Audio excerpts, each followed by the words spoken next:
भारत ने अंतरिक्ष में एक बार फिर इतिहास रचते हुए NASA ISRO synthetic aperture radar यानी निसार सैटेलाइट को 30 जुलाई बुधवार शाम 5:40 पर लॉन्च किया। GSLV F-16 रॉकेट ने निसार सैटेलाइट को लेकर श्रीहरिकोटा स्थित सतीश धवन अंतरिक्ष केंद्र से उड़ान भरी।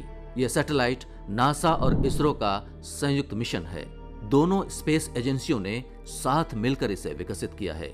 हालांकि इसरो ने पहले भी रिसोर्स सेट और रिसेट सहित पृथ्वी पर नजर रखने वाले सैटेलाइट लॉन्च किए हैं, लेकिन ये सैटेलाइट केवल भारतीय क्षेत्र की निगरानी करने तक ही सीमित थे। पर निसार पृथ्वी की सतह, बर्फ और जंगलों को स्कैन करने के लिए बनाया गया है।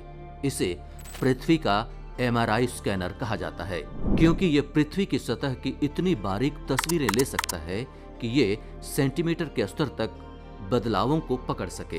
इसरो के अध्यक्ष डॉक्टर V नारायणन के अनुसार निसार हर मौसम में 24 घंटे पृथ्वी की फोटो खींच सकता है। ये भूस्खलन का पता लगा सकता है, आपदा प्रबंधन में मदद कर सकता है और जलवायु परिवर्तन पर भी नजर रख सकता है।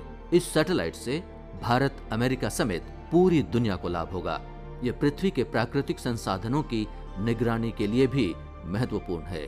NASA ISRO synthetic aperture radar यानी निसार दुनिया का पहला रडार सैटेलाइट है जो अंतरिक्ष से पृथ्वी को व्यवस्थित तरीके से मैपिंग करेगा। इतना ही नहीं, ये पहला ऐसा सैटेलाइट है जो दोहरे रडार बैंड यानी L बैंड और S बैंड का उपयोग करता है।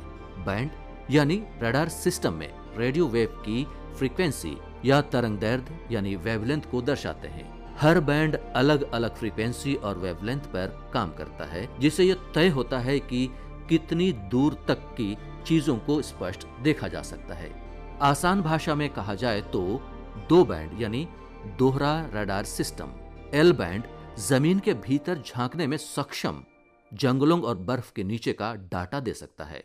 ग्लेशियर दरकने, जमीन धंसने, ज्वालामुखी धधकने और भूकंप संबंधी गतिविधि को ट्रैक करने का काम करेगा।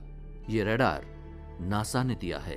S बैंड सतह की बारीक से बारीक गतिविधियों को पहचानने में सक्षम है। खेती किसानी की निगरानी करने, सतह की नमी, फसलें और इंफ्रास्ट्रक्चर, ब्रिज, डैम और रेलवे ट्रैक की मूवमेंट को ट्रैक करने का काम करेगा।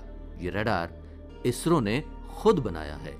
ये अलग अलग तरह की पर्यावरणीय भूवैज्ञानिक परिस्थितियों की निगरानी कर सकता है।